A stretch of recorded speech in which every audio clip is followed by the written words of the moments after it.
नमः शिवाय। आइए सुनते हैं श्रावण सोमवार व्रत कथा। श्रावण सोमवार की कथा के अनुसार अमरपुर नगर में एक धनी व्यापारी रहता था। दूर दूर तक उसका व्यापार फैला हुआ था। नगर में उस व्यापारी का सभी लोग मान सम्मान करते थे। इतना सब कुछ होने पर भी वह व्यापारी अंतर्मन से बहुत दुखी था, क्योंकि उस व्यापारी का कोई पुत्र नहीं था। दिन रात उसे एक ही चिंता सताती थी, उसकी मृत्यु के बाद उसके इतने बड़े व्यापार और धन संपत्ति को कौन संभालेगा। पुत्र पाने की इच्छा से वह व्यापारी प्रति सोमवार भगवान शिव की व्रत पूजा किया करता था।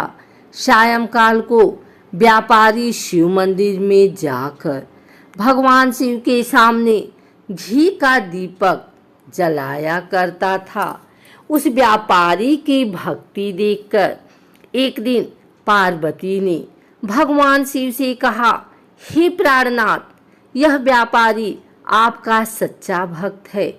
कितने दिनों से यह सोमवार का व्रत और पूजा नियमित रूप से कर रहा है। भगवान, आप इस व्यापारी की मनोकामना अवश्य पूर्ण करें। भगवान शिव ने मुस्कुराते हुए कहा, हे पार्वती, इस संसार में सबको उसके कर्म के अनुसार फल की प्राप्ति होती है। प्राणी जैसा कर्म करता है उन्हें वैसा ही फल प्राप्त होता है। इसके बावजूद पार्वती जी नहीं मानी। उन्होंने आग्रह करते हुए कहा, नहीं प्राणनाथ, आपको इस व्यापारी की इच्छा पूरी करनी ही पड़ेगी। यह आपका अनन्य भक्त है। प्रति सोमवार आपका विधिवत व्रत रखता है और पूजा अर्चना के बाद आपको भोग लगाकर एक समय भोजन ग्रहण करता है। आपको इसे पुत्र प्राप्ति का वरदान देना ही होगा। पार्वती का इतना आग्रह देखकर भगवान शिव ने कहा, तुम्हारे आग्रह पर मैं इस व्यापारी को पुत्र प्राप्ति का वरदान देता हूँ, लेकिन इसका पुत्र 12 वर्ष से अधिक जीवित नहीं रहेगा।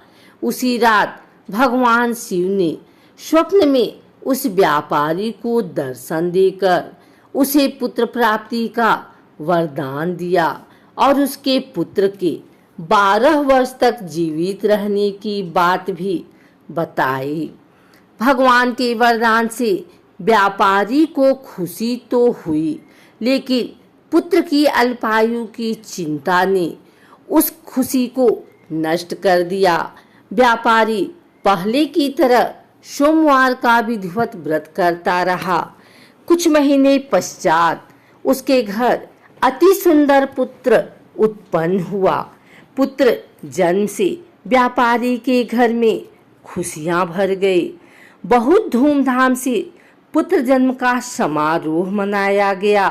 व्यापारी को पुत्र जन्म की अधिक खुशी नहीं हुई, क्योंकि उसे पुत्र की अल्पायु के रहस्य का पता था। यह रहस्य घर में किसी को नहीं मालूम था।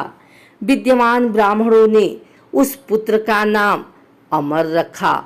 जब अमर 11 वर्ष का हुआ तो शिक्षा लेने के लिए उसे वाराणसी भेजने का निश्चय हुआ। व्यापारी ने अमर के मामा दीपचंद को बुलाया और कहा कि अमर को शिक्षा प्राप्त करने के लिए वाराणसी छोड़ आओ। अमर अपने मामा के साथ शिक्षा प्राप्त करने के लिए चल दिया। रास्ते में जहाँ भी अमर और दीपचंद रात्रि विश्राम के लिए ठहरते, वहीं यज्ञ करते और ब्राह्मणों को भोजन कराते थे। लंबी यात्रा के बाद अमर और दीपचंद एक नगर में पहुँचे। उस नगर के राजा की कन्या के विवाह की खुशी में पूरे नगर को सजाया गया था। निश्चित समय पर बारात आ गई, लेकिन वर का पिता अपने बेटे के एक आंख से काना होने के कारण बहुत चिंतित था। उसे इस बात का भय रहता था कि राजा को इस बात का पता चलने पर कहीं वह विवाह से इनकार न कर दे, इससे उसकी बदनामी होगी। वर के पिता ने अमर को देखा तो उसके मस्तिष्क में एक विचार आया। उसने सोचा, क्यों न इस लड़के को दूल्हा बनाकर राजकुमारी से विवाह करा दूं। विवाह के बाद इसको धन देकर विदा कर दूंगा और राजकुमारी को अपने नगर में ले जाऊंगा। वर के पिता ने इसी संबंध में अमर और दीपचंद से बात की। दीपचंद ने धन मिलने के लालच में वर के पिता की बात स्वीकार कर ली। अमर को दूल्हे के वस्त्र पहनाकर राजकुमारी चंद्रिका से विवाह करा दिया गया। राजा ने बहुत सा धन देकर राजकुमारी को विदा करना चाहा। अमर जब लौट रहा था तो सच नहीं छिपा सका और उसने राजकुमारी की ओढ़नी पर लिख दिया, राजकुमारी चंद्रिका, तुम्हारा विवाह तो मेरे साथ हुआ था। मैं तो वाराणसी में शिक्षा प्राप्त करने जा रहा हूँ। अब तुम्हें जिस नवयुवक की पत्नी बनना पड़ेगा वह एक आंख से काना है। जब राजकुमारी ने अपनी ओढ़नी पर लिखा हुआ पढ़ा तो उसने काने लड़के के साथ जाने से इनकार कर दिया। राजा ने सब बातें जानकर राजकुमारी को महल में रख लिया। उधर अमर अपने मामा दीपचंद के साथ वाराणसी पहुंच गया। अमर ने गुरुकुल में पढ़ना शुरू कर दिया। जब अमर की आयु 12 वर्ष पूरी हुई तो उसने एक यज्ञ किया। यज्ञ की समाप्ति पर ब्राह्मणों को भोजन कराया और खूब अन्न वस्त्र दान किए। रात को अमर अपने शयन कक्ष में सो गया।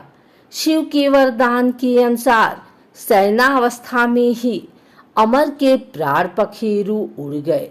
सूर्योदय पर मामा अमर को मृत देखकर रोने पीटने लगे।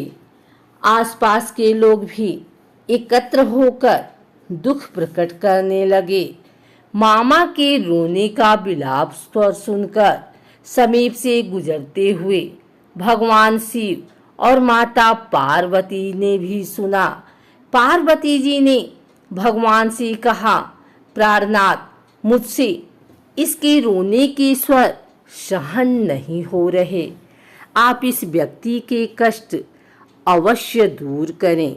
भगवान शिव ने पार्वती जी के साथ अदृश्य रूप में समीप जाकर अमर को देखा तो पार्वती जी से बोले, पार्वती, यह तो उसी व्यापारी का पुत्र है जिसे मैंने 12 वर्ष की आयु का वरदान दिया था। इसकी आयु पूरी हो गई है। पार्वती जी ने फिर भगवान शिव से निवेदन किया, हे प्राणनाथ, आप इस लड़के को जीवित करें, नहीं तो इसके माता पिता पुत्र की मृत्यु के कारण रो रो कर अपने प्राणों का त्याग कर देंगे। इस लड़के का पिता तो आपका परम भक्त है। वर्षों से सोमवार का व्रत करते हुए आपको भोग लगा रहा है। पार्वती के आग्रह करने पर भगवान शिव ने उस लड़के को जीवित होने का वरदान दिया और कुछ ही पल में वह जीवित होकर उठ बैठा। शिक्षा समाप्त करके अमर मामा के साथ अपने नगर की ओर चल दिया।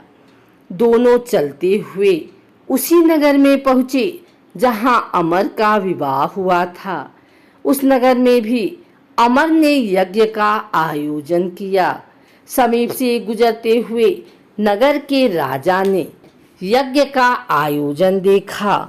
राजा ने अमर को तुरंत पहचान लिया।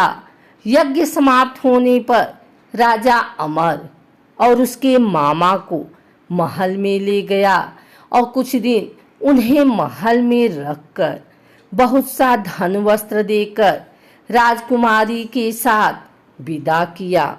रास्ते में सुरक्षा के लिए राजा ने बहुत से सैनिकों को भी भेजा। दीपचंद ने नगर में पहुंचते ही एक दूत को घर भेजकर अपने आगमन की सूचना भेजी। अपने बेटे अमर के जीवित वापस लौटने की सूचना से व्यापारी बहुत प्रसन्न हुआ। व्यापारी ने अपनी पत्नी के साथ स्वयं को एक कमरे में बंद कर रखा था। भूखे प्यासे रहकर व्यापारी और उसकी पत्नी बेटे की प्रतीक्षा कर रहे थे। उन्होंने प्रतिज्ञा कर रखी थी कि यदि उनके अपने बेटे की मृत्यु का समाचार मिला तो दोनों अपने प्राण त्याग देंगे। व्यापारी अपनी पत्नी और मित्रों के साथ नगर के द्वार पर पहुंचा। अपने बेटे के विवाह का समाचार सुनकर पुत्रवधू राजकुमारी चंद्रिका को देखकर उसकी खुशी का ठिकाना न रहा। उसी रात भगवान शिव ने व्यापारी के स्वप्न में आकर कहा, हे श्रेष्ठी, मैंने तेरे सोमवार के व्रत करने और व्रत कथा सुनने से प्रसन्न होकर तेरे पुत्र को लंबी आयु प्रदान की है। व्यापारी बहुत प्रसन्न हुआ। सोमवार का व्रत करने से व्यापारी के घर में खुशियां लौट आई। शास्त्रों में लिखा है कि जो स्त्री पुरुष सोमवार का विधिवत व्रत करते और कथा सुनते हैं उनकी सभी मनोकामनाएं पूर्ण होती हैं।